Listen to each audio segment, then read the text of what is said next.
Hi all, welcome to exam Y learning. നമ്മൾ ഏതെങ്കിലും ഒരു സിലബസിൻ്റെ അണ്ടറിൽ പഠിക്കുമ്പോൾ ആ സിലബസിലുള്ള ടെക്സ്റ്റ് ബുക്കുകൾ മാത്രമേ കാണാറുള്ളൂ, പഠിക്കാറുള്ളൂ. സ്റ്റേറ്റ് സിലബസോ അല്ലെങ്കിൽ CBSE സിലബസ് ഒക്കെ ആണെങ്കിൽ അതിൻ്റെ ടെക്സ്റ്റ് ബുക്ക് നമ്മൾ കണ്ടിട്ടുണ്ടാവും, വായിച്ചു നോക്കിയിട്ടുണ്ടാവും.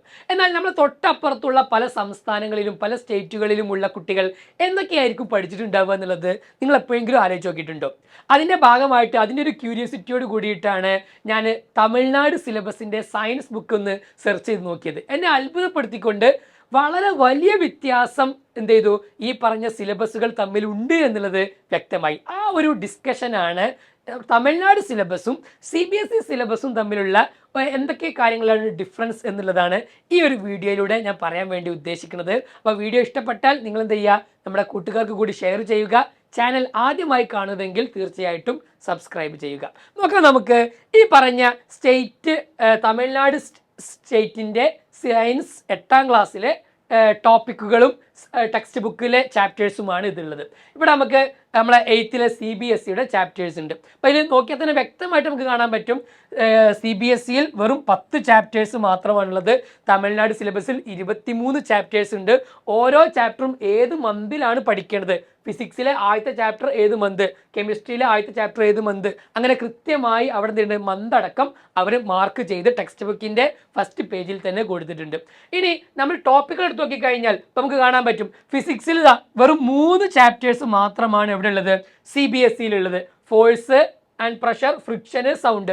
എന്നാൽ തമിഴ്നാട് സ്റ്റേറ്റിലേക്ക് പോയാലോ, നോക്കൂ, measurement, force and pressure, light, heat, electricity, sound, magnetism, universe and space science.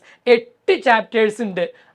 Even universe അടക്കം ഏതൊരു ചെറിയ കുട്ടിക്കും ഭയങ്കര ക്യൂരിയോസിറ്റി ഉള്ള ഒരു ഏരിയ ആണല്ലോ യൂണിവേഴ്സ് ആൻഡ് സ്പേസ് സയൻസ്. അതടക്കം എന്ത് ചെയ്യുന്നു, ചെറിയ ക്ലാസ്സിൽ തന്നെ അവർക്ക് കുട്ടികൾക്ക് എന്ത് ചെയ്യുന്നു, പഠിപ്പിച്ച് കൊടുക്കുന്നതാണ്. കെമിസ്ട്രി എടുത്ത് നോക്കിക്കഴിഞ്ഞാലോ വെറും 2 ചാപ്റ്റർ മാത്രമാണ് കെമിസ്ട്രിയിൽ CBSEയിലുള്ളത്. അതന്നെ ഒരു കോർ കെമിസ്ട്രി നമുക്ക് പറയാൻ പറ്റൂല അല്ലേ. Call and petroleum, combustion and flame, കുറച്ച് ജനറൽ ആയിട്ടുള്ള കെമിസ്ട്രിയാണ് അത് കൂടുതൽ വരുന്നത്. എന്നാൽ ഈ പറഞ്ഞ തമിഴ്നാട് സിലബസിലേക്ക് പോയി കഴിഞ്ഞാൽ നോക്കൂ നിങ്ങൾ, matter in around us, changes around us, air, atomic structure വരെ അവർ പഠിക്കുന്നുണ്ട്. വാട്ടർ ഉണ്ട്, ആസിഡ്സ് ആൻഡ് ബേസ് ഉണ്ട്, കെമിസ്ട്രി ഇൻ എവറിഡേ ലൈഫ് അല്ലേ. എന്തിനാണ് കെമിസ്ട്രി പഠിക്കുന്നത്, അല്ലെങ്കിൽ ഡെയിലി ലൈഫിലുള്ള കെമിസ്ട്രിയെ കുറിച്ച് വരെ അവർ ഡിസ്കസ് ചെയ്യുന്നു. അപ്പോൾ സ്വാഭാവികമായിട്ടും ചെറിയ പ്രായത്തിൽ തന്നെ ഈ പറഞ്ഞ സയൻസ് സബ്ജക്റ്റിനോട് ഏറ്റവും എന്താ പറയുക ഇൻട്രസ്റ്റ് ഉണ്ടാക്കി എടുക്കുക എന്നുള്ള ഉദ്ദേശത്തോട് കൂടിയിട്ടാണ് അവരുടെ ഓരോ ടോപ്പിക്കുകളും ഉള്ളത്. മാത്രവുമല്ല എൻ്റയർലി ഡിഫറെൻറ്റ് ടോപ്പിക്കുകൾ എന്ത് ചെയ്യുന്നുണ്ട്, അവർ കവർ ചെയ്യുന്നുണ്ടായിരുന്നു. ഇനി നമ്മൾ 9ാം ക്ലാസ്സിലേക്ക് പോയി കഴിഞ്ഞാലോ അവിടെ നമുക്ക് കാണാൻ പറ്റും 12 ചാപ്റ്റേഴ്സ് ആണ് CBSEയിലുള്ളത്. അപ്പുറത്ത് 25 ചാപ്റ്റേഴ്സ് ഉണ്ട്.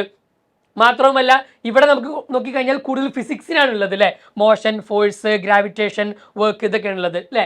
ബയോളജി എടുത്ത് നോക്കിക്കഴിഞ്ഞാൽ ആകെ 2-3 ചാപ്റ്റർ ഉണ്ടാവുള്ളൂ അല്ലേ. നോക്കിയതാ the fundamental unit of life ഉണ്ട്, ടിഷ്യൂസ് ഉണ്ട് വെറും, അതേപോലെ ഇംപ്രൂവ്മെന്റ് ഇൻ ഫുഡ് റിസോഴ്സസ്.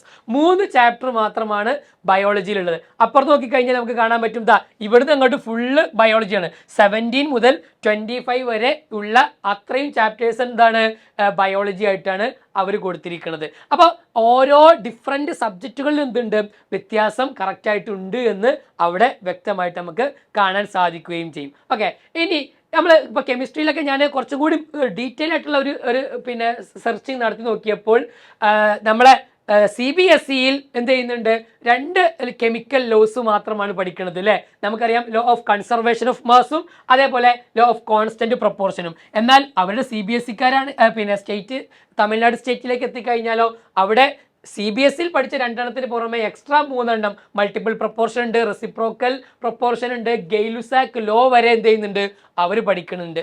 അഥവാ CBSEയെക്കാളും കുറച്ചുകൂടി വളരെ എലാബറേറ്റ് ചെയ്തുകൊണ്ടുള്ള ഒരു സിലബസ് നമുക്ക് എന്ത് ചെയ്യാൻ പറ്റും, തമിഴ്നാട് സിലബസിൻ്റെ ഭാഗത്ത് കാണാൻ പറ്റും. മാത്രമല്ല ടെക്സ്റ്റ് ബുക്ക് നമുക്ക് നോക്കിയാൽ കാണാൻ പറ്റും, ഭയങ്കര കളർഫുൾ ആണ് അല്ലേ. കുറേ കൂടി പിക്ചേഴ്സ് കൊടുത്തുകൊണ്ട് പെട്ടെന്ന് തന്നെ കുട്ടികളുടെ മനസ്സിലേക്ക് ആ തിയറി അവരെന്ത് ചെയ്യുന്നുണ്ട്, പിന്നെ കൈമാറ്റം ചെയ്യാൻ വേണ്ടിയിട്ട് പരമാവധി ശ്രമിക്കുന്നുണ്ട്. ക്വാണ്ടം നമ്പേഴ്സ് വരെ എന്ത് ചെയ്യുന്നുണ്ട്, അവർ പഠിക്കുന്നുണ്ട്. ഓക്കെ, 9ാം ക്ലാസ്സിൽ ക്വാണ്ടം നമ്പേഴ്സ് വരെ എന്ത് ചെയ്യുന്നുണ്ട്, അവർ പഠിക്കുന്നുണ്ട് എന്ന് പറയുമ്പോൾ അത് സംതിങ് എൻ്റയർലി എന്താണ്, ഡിഫറെൻ്റ് ആയിട്ടുള്ള ഒരു ഏരിയ തന്നെയാണ്. ഫ്യൂച്ചർ ഭാവിയിൽ അവർ പഠിക്കേണ്ട സിലബസിനെ ഓറിയൻറ്റ് ചെയ്തുകൊണ്ടാണ് ചെറിയ പ്രായത്തിൽ തന്നെ അതിൻ്റെ ബേസിക് കാര്യങ്ങൾ പഠിപ്പിക്കുന്നു എന്ന് ചുരുക്കം. ഓക്കെ, ഇനി നോക്കിയാൽ നിങ്ങൾ ഫ്യൂച്ചറിൽ ഉള്ള ഒരുപാട് മോഡേൺ മോഡേൺ ടെക്നോളജീസ് അല്ലെങ്കിൽ മോഡേൺ സയൻസിലെ ഏരിയകൾ വരെ ഉണ്ട് അല്ലെ. റേഡിയോ കെമിസ്ട്രി, അതേപോലെ തന്നെ ഡൈ കെമിസ്ട്രി, ഇതൊക്കെ പിന്നെ തമിഴ്നാട് സിലബസിലെ ഓരോ ടോപ്പിക്കുകളാണ്. അതേപോലെ അഗ്രികൾച്ചറൽ കെമിസ്ട്രി, എന്തൊക്കെ പറഞ്ഞാലും നമുക്ക് അഗ്രികൾച്ചറിനെ ഒഴിവാക്കാൻ പറ്റില്ലല്ലോ. ഫുഡ് കെമിസ്ട്രി അല്ലെ, ഫോറൻസിക് കെമിസ്ട്രി, ഇതൊക്കെ നമ്മളെ എന്താ പറയുക സ്റ്റേറ്റ് സിലബസിലെയും അതേപോലെ തന്നെ CBSE കുട്ടികളൊക്കെ കേരളത്തിൽ പഠിക്കുന്ന ഒരു കുട്ടി കേട്ടിട്ടുണ്ടാവുമോ എന്ന് ചോദിച്ചു കഴിഞ്ഞാൽ കേൾക്കാനുള്ള ചാൻസ് തന്നെ വളരെ കുറവാണ്. പക്ഷെ അവിടെ ചെറിയ ക്ലാസ്സിൽ തന്നെ എന്ത് ചെയ്യുന്നു, ആ കുട്ടികൾ അവിടെ പഠിക്കുന്നുണ്ട്. ഓക്കെ, അതിൻ്റെ മെത്തേഡ്സ് അടക്കമുള്ള കാര്യങ്ങൾ എല്ലാ ചാപ്റ്റർ കഴിഞ്ഞാലും എന്തുണ്ട്, അതിനൊരു ഗ്ലോസറി കൊടുത്തിട്ടുണ്ടാവും. ഓരോ മെയിൻ ആയിട്ടുള്ള പിന്നെ ടേംസ് ഏതൊക്കെയാണ്, അതിൻ്റെ ഡെഫിനിഷൻസ് എന്തൊക്കെയാണ്. ആ രൂപത്തിൽ ടെക്സ്റ്റ് ബുക്ക് കുറച്ചും കൂടി എന്താ പറയുക നമ്മുടെ കുട്ടികൾക്ക് കുറച്ചും കൂടി ഏറ്റവും യൂസ്ഫുൾ ആവുന്ന രൂപത്തിലാണ് ഉള്ളത്. ഞാൻ ഏറ്റവും ഇഷ്ടപ്പെട്ട സംഗതി എന്താ വെച്ച് കഴിഞ്ഞാൽ, നമ്മുടെ കെമിസ്ട്രി എടുത്ത് നോക്കിക്കഴിഞ്ഞാൽ അതിൽ മാത്സ് എന്ന സാധനം പൊതുവെ ഉണ്ടാവാറില്ല അല്ലെ. ഫിസിക്സിൽ കുറച്ച് ഇക്വേഷൻസും കാര്യങ്ങളൊക്കെ ഉള്ളത് കൊണ്ട് ഉണ്ടാകും, മാത്സിൽ ഉണ്ടാവാറില്ല, അല്ലെങ്കിൽ കെമിസ്ട്രിയിൽ മാത്സ് ഉണ്ടാവാറില്ല. എന്നാൽ pH എന്താണ്, എങ്ങനെയാണ് കാൽക്കുലേറ്റ് ചെയ്യുക എന്നുള്ളത്, ആ മാത്തമാറ്റിക്കൽ എക്സ്പ്രഷൻസ് അടക്കം അതിൻ്റെ എല്ലാ പിന്നെ എന്താ പറയുക സ്റ്റെപ്പുകളടക്കം ഡീറ്റെയിൽ ആയിട്ടാണ് അവർക്ക് pH അടക്കമുള്ള സംഗതികൾ അല്ലെ.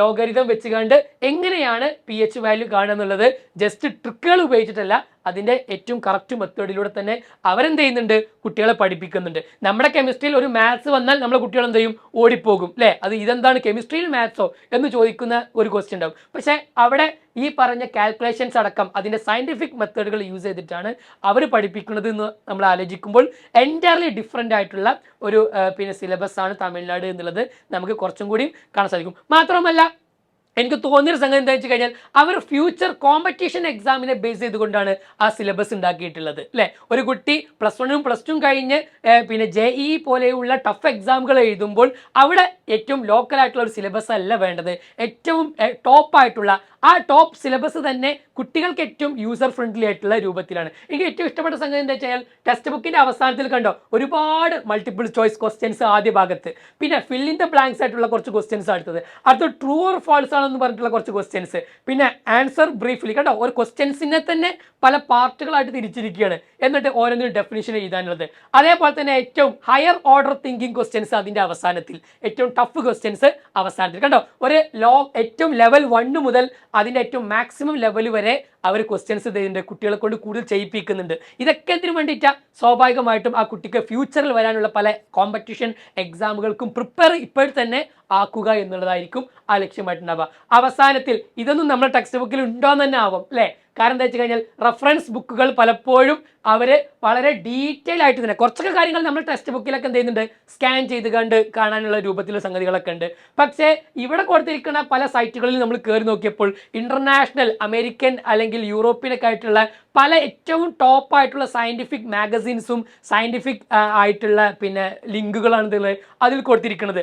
അതിലൊക്കെ കയറുന്ന ഒരു കുട്ടിക്ക് അത് മുഴുവൻ മനസ്സിലായില്ലെങ്കിൽ പോലും ഈ പറഞ്ഞ ഇങ്ങനെയൊക്കെ സയൻസ് ഉണ്ട്, ഇങ്ങനെയൊക്കെയുള്ള വേൾഡ് ഇനി ഫ്യൂച്ചറിൽ വരാനുണ്ട്, അവിടേക്കാണ് ഞാൻ എത്തേണ്ടത് എന്നുള്ള രൂപത്തിൽ എത്തിച്ചേരുവാനും അതോടൊപ്പം തന്നെ ഈ പറഞ്ഞ കൂടുതൽ ഇൻട്രസ്റ്റ് ഉള്ള നല്ല പിന്നെ ബ്രില്യൻ്റ് ആയിട്ടുള്ള പല കുട്ടികൾക്കും അതിലേക്ക് കയറി ചെന്ന് അവിടെ എക്സ്പോഷർ ചെയ്യാനുമുള്ള ഒരു ചാൻസ് അവരെന്ത് ചെയ്തിട്ടുണ്ട്, അവിടെ കറക്റ്റായിട്ട് കൊടുത്തിട്ടുണ്ട്. അതേപോലെ തന്നെ ഇൻ്റർനെറ്റ് റിസോഴ്സുകളുണ്ട്, റെഫറൻസ് ബുക്കുകളുണ്ട്, ഏത് ചാപ്റ്റർ കഴിഞ്ഞാലും ഒരു കൺസെപ്റ്റ് മാപ്പ് ഉണ്ട്, എന്താണ് ആ ചാപ്റ്ററിൽ ടോട്ടൽ പഠിച്ചത് എന്ന് ആ കുട്ടിക്ക് ആ മാപ്പ് നോക്കിക്കഴിഞ്ഞാൽ മനസ്സിലാകും. ഇപ്പോൾ ആസിഡ് ബേസ് നോക്കിക്കഴിഞ്ഞാൽ ആസിഡുകൾ എന്തൊക്കെയാണ്, അതിൻ്റെ physical properties, chemical properties, uses അത് പഠിച്ചിട്ടുണ്ട്. അത് ആ കുട്ടിയുടെ മൈൻഡിലേക്ക് അപ്പോൾ വരും അല്ലേ. ഒരു എക്സാം എഴുതുമ്പോൾ ഇതിൽ ഏത് ടോപ്പിക്കിൽ റിലേറ്റ് ചെയ്ത ക്വസ്റ്റ്യൻ ആണ് എന്ന് ആ കുട്ടിക്ക് ഈ കൺസെപ്റ്റ് മാപ്പ് ഉണ്ടെങ്കിൽ, ഈ കൺസെപ്റ്റ് മാപ്പ് ഒക്കെ നമ്മുടെ എക്സാം ബൈയുടെ ഫൗണ്ടേഷൻ കോഴ്സിൽ ഉൾപ്പെടുത്തിയിട്ടുണ്ട് കേട്ടോ. കെമിസ്ട്രിയിൽ നേരിട്ടുണ്ട് കൺസെപ്റ്റ് മാപ്പ് ഒക്കെ വെച്ചിട്ടുള്ള അടിപൊളി ടെക്സ്റ്റ് ബുക്കാണ് ഉള്ളത് നമ്മൾ ഒരുക്കിയിട്ടുണ്ടായിരുന്നത്. അപ്പോൾ അതിലെ പല കാര്യങ്ങളും ഈ പറഞ്ഞ